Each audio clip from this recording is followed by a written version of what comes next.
Experience the epic series that the world is watching and raving about. Catch up or relive the first 3 seasons of Game of Thrones, now on HBO On Demand, and watch back-to-back episodes anytime on your schedule. This year, join the Legion of Followers and enjoy past seasons of Game of Thrones, plus the premiere of Season 4 on April 6th on HBO. Don't miss out. Sign up for HBO and get free access to HBO On Demand. 4 decomposed bodies discovered in the Key South Bank. New runway lights installed in Bimini. This as the Prime Minister discusses plans for that island. Plus, the truly amazing circus entertains and mystifies students. We've got those stories and more coming up tonight. I'm Dana Smith, and NV12 starts now.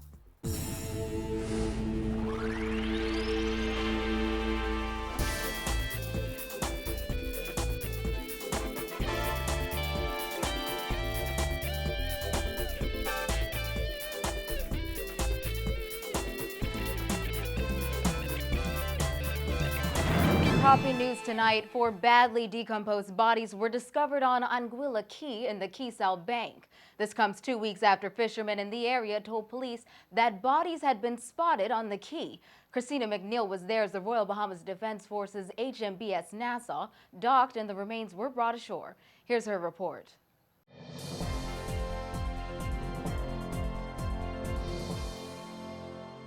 Police will now take over the investigation of the discovery of 4 badly decomposed bodies on Anguilla Key. Based on preliminary information, it appears those bodies were badly burned. They were transferred to the capital this morning on the HMBS Nassau. We arrived at the quay shortly after sunrise yesterday morning, and within minutes we were able to locate the bodies based on the odor that was being emitted, in which the police then conducted their crime management and investigation. The bodies were brought on board HMBS Nassau, escorted here to the capital, and turned over this morning. The bodies were badly burnt. It appears as though the individuals used tires to try to disintegrate the bodies. And it was 4 bodies in total, 3 men, 1 female. And it is believed that they may be of Haitian origin. Earlier this week, Defense Force Commodore Roderick Bowe told our news team that based on the pictures he saw, the bodies had been on the key for a while. Police were first alerted to the bodies by fishermen in the area about 2 weeks ago. However, the first search conducted by police yielded no results. Lieutenant Commander Raymond King says there were some logistic issues that prevented officials from getting to the bodies sooner.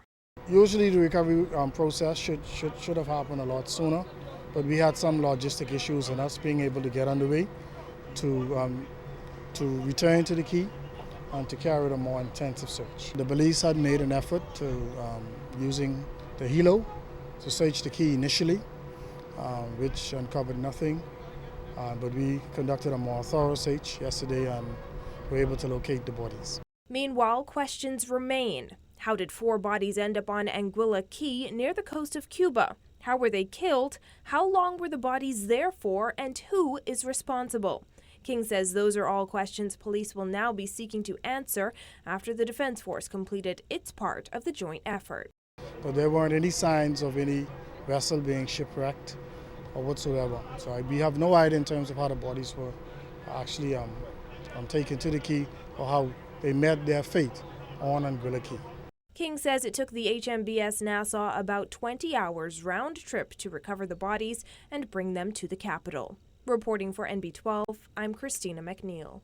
New runway lights have been installed at the South Bimini Airport. The new lighting system is part of Genteen's $150 million investment on that island.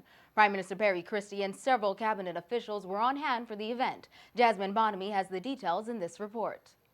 For the first time ever, planes like this one just behind me will be able to fly into Bimini at nighttime thanks to the new lighting system that has been installed here at the airport. The solar lighting has been installed at the Bimini International Airport, allowing for night flights. The introduction of the night flights is expected to stimulate the economy by increasing the number of visitors to that island. Prime Minister Christie was on board the inaugural flight last night and said this is a part of the focused and aggressive push to upgrade the airport facilities to ICAO standards in various islands. The Prime Minister said all this is having a big impact on that island with an increase in customs revenues. Christie says customs collections on the island had gone up by nearly $2 million in the span of a year. This is real. This is beautiful. This is genuine. This is going to impact people positively. He adds that arrivals are also up. Because the significant economic impact which this development is having on Bimini is reflected in customs revenues, which rose from $3,234,282 for July 2012 to June 2013, $5,104,014. There was an increase in total tourist arrivals in Bimini from 54,036 in 2012 to 104,347 in 2013. Listen, that represents an increase of 93%. Christie predicted once a new 5-star hotel and deep-water cruise port are complete, the island will welcome 500,000 tourists a year. Once the deep-water cruise pier is completed to accommodate day and night trips by the Bimini Superfast Ferry, and a new 350-room hotel or 340 or even 300-room hotel is finished. It is being built. It is being constructed. It is going to be in place, and we're going to be here. Resorts World is continuing with the construction of a 340-room luxury 5-star resort. Already, 460 persons are permanently employed between the resort and the casino, and 301 Bahamians have been engaged in construction jobs. There are also plans to extend that runway and expand the airport's terminals. The Prime Minister anticipates the Bimini runway will be lengthened to 6,200 feet. The first international flight is expected tonight at 9 p.m. Reporting for NB12, I'm Jasmine Bonamy.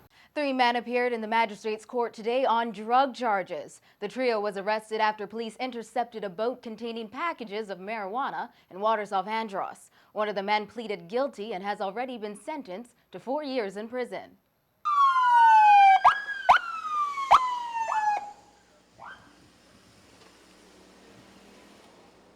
45-year-old Pedro Brown in the blue plaid shirt, 42-year-old Raymond Bain also in plaid, and 33-year-old Jacob Curtis in the green plaid shirt were escorted to court handcuffed by drug enforcement officers today. The men were charged with possession of dangerous drugs with intent to supply, conspiracy to possess dangerous drugs with intent to supply, importation of dangerous drugs with intent to supply, and conspiracy to import dangerous drugs. The men were allegedly caught with suspected marijuana on Wednesday while in waters between Cargill Creek and Fresh Creek, Andros. Bain and Curtis pleaded not guilty to the charges, while Brown pleaded guilty. The men were also charged with causing damage. The men allegedly caused $17,000 worth of damage to a police boat. They pleaded not guilty to that charge. In Brown's case, prosecutor Ursel Dorset said it was around 5:45 a.m. on April 2nd when police, acting on information and on board a police vessel, traveled to the area and spotted a boat. Dorset said police cut on a siren and flashed their lights as they approached the boat, which rammed into the police vessel before speeding off. Police eventually intercepted the boat and arrested the 3 people on board, one of whom was Brown. A search of the boat uncovered several bags and packages of suspected marijuana. Dorset said Brown later admitted to officers there were drugs on board that he had collected from another vessel. Dorset said the drugs weighed 853 pounds and had a street value of $853,000. However, according to initial police reports, the drugs were worth $1.2 million. Brown was sentenced by Magistrate Samuel McKinney to 4 years in prison for 3 of the drug charges. The sentences will run concurrently. He was sentenced to either 1 year in jail or a $25,000 fine in connection with the 4th charge. As for Bain and Curtis, they were remanded to Her Majesty's prisons. They will return to court for trial on June 19th. Brown will join them on that date when prosecution will continue with the charge of causing damage against all 3 men. Over at the Supreme Court, the men and women accused of murdering businessman Kurt McCartney last year were today formally arraigned. Thorne Edwards, Okel Farrington, Lundira Curry, and Sumaya Ingram, all of Plantaw Street, appeared before Justice Carolita Bethel, charged with 1 count of murder and another count of armed robbery. Edwards, Farrington, Curry, and Ingram allegedly caused McCartney's death on October 24, 2013. They're also accused of robbing McCartney of his Hummer. McCartney, who is the brother of Democratic National Alliance leader Granville McCartney, was shot dead near a bar in Gambier Village. The defendants pleaded not guilty to both charges. Edwards and Farrington presented Bethel with notices of alibi. However, Bethel said the notices did not have adequate details, namely where the defendants claimed to be at the time and the addresses of the people who can support their respective alibis.